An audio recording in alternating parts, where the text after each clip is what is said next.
Assalamualaikum warahmatullahi wabarakatuh. Pertempuran Manjikar terjadi pada tanggal 26 Agustus tahun 1071 di Provinsi Mus, Turki.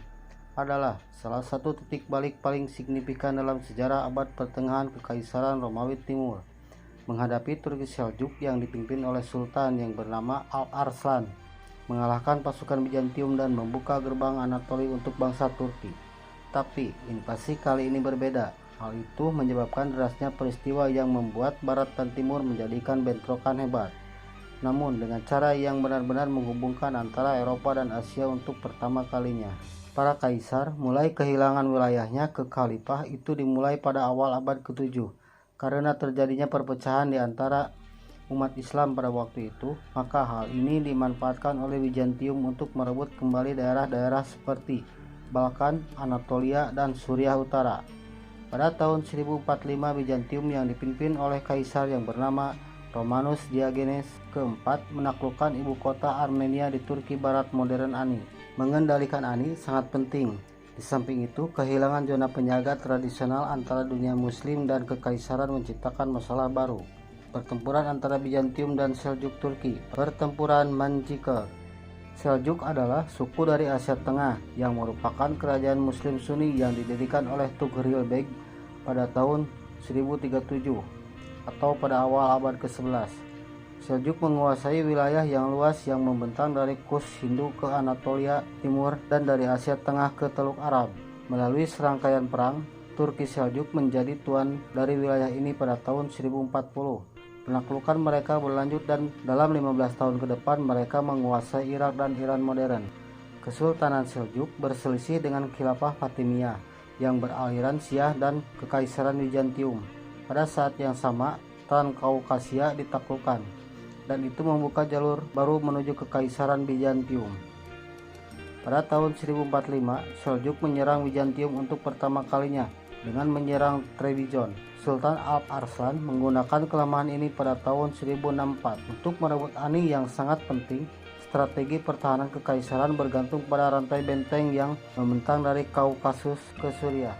Jatuhnya Ani membuka wilayah dari Kara ke Edessa, dan pasti setelah benteng Malazgirt dan Ablat dekat Danau Pan ditaklukkan, menjadi basis operasional untuk invasi yang akan datang. Di tahun 1067, Antioquia, Melitene, dan Kaisarea dibangun oleh Turki Seljuk. Pintu Anatolia sekarang terbuka lebar. Kaisar Konstantin dari dinasti Daukas meninggal dunia pada tahun 1067. Istrinya Eudokia mengakui situasi mengerikan yang dihadapi kekaisaran dan sangat ingin membatasi kekuatan dinasti Daukas. Jadi dia menikahi seorang anggota keluarga militer Kapadokia, Jenderal Romanos Diogenes. Kaisar baru itu sangat ingin mengusir Seljuk dan bahkan berencana merebut Iran, Irak, dan Suriah. Pada bulan Maret 1068, Romanos mengumpulkan tentara baru dan berjalan menuju Kaisarea. Dia menerima kabar bahwa di dekat Kaisarea telah dibangun oleh orang-orang Turki dan mampu mencegah sebagian dari tentara mereka dekat Tekrike, di mana dia mendapatkan kemenangan penuh. Pada tahun 1069, situasi mulai tak terkendali, sebagaimana tentara perampas baru menyerang Melitene dan kemudian Iconium jauh dari wilayah Bizantium. Romanos tahu bahwa dia harus mengakhiri masalah dan mulai mengumpulkan kekuatan besar. Pada saat yang sama, Alp Arslan bertempur melawan Fatimiyah atau Syiah di sepanjang Sam. Sultan tidak yakin bahwa beliau bisa bertarung di dua garis depan, jadi beliau mengirim utusan ke Bizantium. Orang-orang Seljuk berjanji untuk menghentikan pencegatan mereka, tapi Sultan tidak dapat mengendalikan setiap suku pengikut, jadi serangan kecil terus berlanjut. Romanos terus merekrut tentara dan menambahkan tentara bayaran baru ke pasukannya. Sumber-sumber sejarah simpang siur dari jumlah yang sangat sederhana, yaitu dari 40.000 sampai yang fantastis yaitu sekitar 400.000. Tapi sepertinya dia tidak mungkin mengumpulkan lebih dari 100.000. 20.000 tentara tetap di Konstantinopel dan Ras, karena kekaisaran juga berperang dengan orang Normandy dan Sisilia, membuat serangan terhadap tanah Balkannya mungkin terjadi. Pasukan Bizantium benar-benar multinasional karena mencakup orang Normandy, Cuman, Bulgar, Suriah, Armenia, dan Slav. Mengabdi di tentara Bizantium bergengsi dan menguntungkan, sehingga kaisar dapat memilih dari yang terbaik yang ditawarkan dunia pada abad pertengahan. Pada bulan Februari 1071, Romanos mengirim seorang utusan ke Alp Arslan untuk memperbarui perjanjian tersebut, dan sebagaimana ia sedang mengepung Aleppo yang dikendalikan Fatimiyah. Dengan senang hati Sultan menyetujuinya. Namun rencana dari Kaisar Romanos lebih licik, dan dia memulai kampanye melawan Sultan pada bulan Maret, yang mungkin berarti duta besarnya adalah mata-mata yang sedang menilai kekuatan tentara Sultan Alp Arslan. Kaisar Bizantium berencana untuk menguasai benteng Seljuk di dekat Van untuk menghentikan serangan di masa depan. Sultan mengetahui bahwa kekuatan Bizantium yang signifikan sedang bergerak menuju Manzikert dan Ablat yang strategis. Dia meninggalkan pengampungan Aleppo dan bergerak menuju Iran modern, di mana 10.000 prajurit bergabung dengan tentaranya. Gerakan cepat ini memungkinkan Alp Arslan untuk bersembunyi dari pengintaian Bizantium dan berjalan menuju rute yang tidak mereka ketahui. Romanos mengabaikan saran para jenderalnya untuk menunggu pengintaian pada pasukan Seljuk dan bergerak menuju Manzikert. Kaisar membagi pasukannya dan mengirim 30.000 orang untuk mempertahankan jalan ke barat Danau Van. Dia sangat keliru. Alp Arslan menggunakan mobilitas tentaranya dan keuntungannya untuk bergerak memutari bagian timur Danau Van. Pegunungan di sebelah utara danau membantu menutupi manuver ini, dan dia mampu menyerang pasukan Bizantium sekunder dari utara. Sumber dari sejarah pun tidak menceritakan terlalu banyak tentang pertempuran singkat ini di dekat Ablat. Tapi tampaknya Bizantium terkejut karena mereka mengharapkan serangan dari selatan dan posisi mereka tidak cocok untuk bertahan melawan serangan dari arah lain. Dan Seljuk menyebarkan berita bahwa tentang Kaisar sudah dikalahkan. Pasukan Bizantium di dekat Ablat mulai mundur ke Anatolia Tengah meski tidak banyak menderita kerugian. Sementara itu, Romanos merebut Manzikert pada tanggal 23 Agustus dan mulai bergerak menuju Ablat. Sementara Bizantium masih menderita karena kekurangan mata-mata, dan Sultan Alp Arslan diberitahu tentang jatuhnya Manzikert. Pada tanggal 24 Agustus, Seljuk menghancurkan beberapa unit Bizantium yang dikirim untuk mengintai Sultan Alp Arslan. Sekali lagi, bergerak memutari gunung untuk mendapatkan medan perang yang lebih menguntungkan bagi pasukan kavaleri beratnya. Kedua kekuatan tersebut akhirnya bertemu dan satu sama lain pada tanggal 25 Agustus. Para sejarawan mengklaim bahwa Sultan Seljuk mengirim utusan untuk menegosiasikan perdamaian. Romanos mengirim utusan ke pasukan kedua dengan perintah untuk menyerang keesokan harinya dan memerintahkan pasukannya untuk membangun benteng pertahanan. Keesokan harinya, Romanos membentuk pasukannya untuk memulai pertempuran. Kekuatan 50.000 Bizantin dibagi menjadi 4 kelompok. Penjaga Parangian dan Armenia berada di tengah, di bawah komando Kaisar.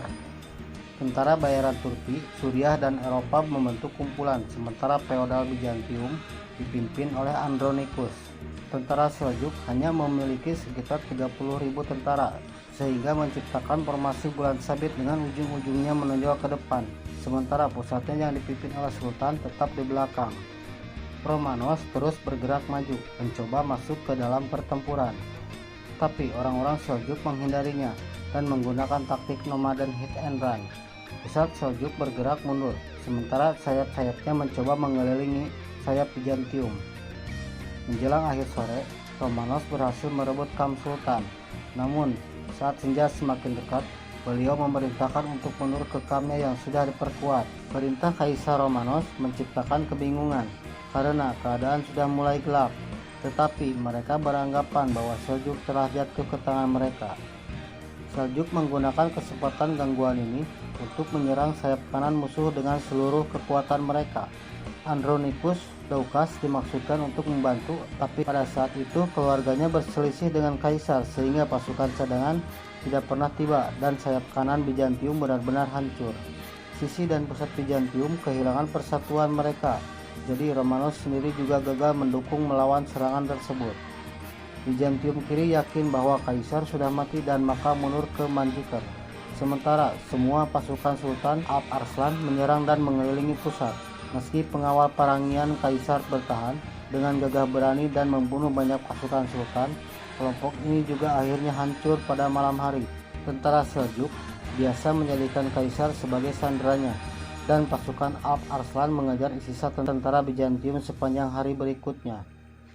Setelah Romanos ditangkap, Sultan Alp Arslan memperlakukan Kaisar Bizantium dengan baik, dan akhirnya mereka menandatangani sebuah perjanjian damai di mana Antioquia, Edessa, Hierapolis, dan Manzikert diserahkan ke Seljuk, dan Kaisar berjanji untuk membayar 1,5 juta potongan emas sebagai ganti rugi dan 360.000 keping emas setiap tahunnya. Kedua belah pihak sepakat untuk menikah antar dinasti antara putra Sultan dan putri Kaisar. Beberapa hari setelah pertempuran, Alp Arslan membebaskan Romanos dengan hadiah dan pendamping kehormatan. Tetapi keluarga Daukas sudah memasang Kaisar baru. Dalam waktu singkat, perang saudara di tahun 1072, Romanos dikalahkan dan dibutakan matanya, dan Romanos pun meninggal yang diakibatkan karena luka-lukanya. Sultan Alp Arslan meninggal beberapa saat kemudian. Namun, keturunannya berhasil menguasai sebagian besar Anatolia dalam 2 dekade ke depan. Penaklukan Seljuk mendorong Kekaisaran Bizantium ke jurang kehancuran dan memicu perang salib dari Eropa Barat. Assalamualaikum warahmatullahi wabarakatuh.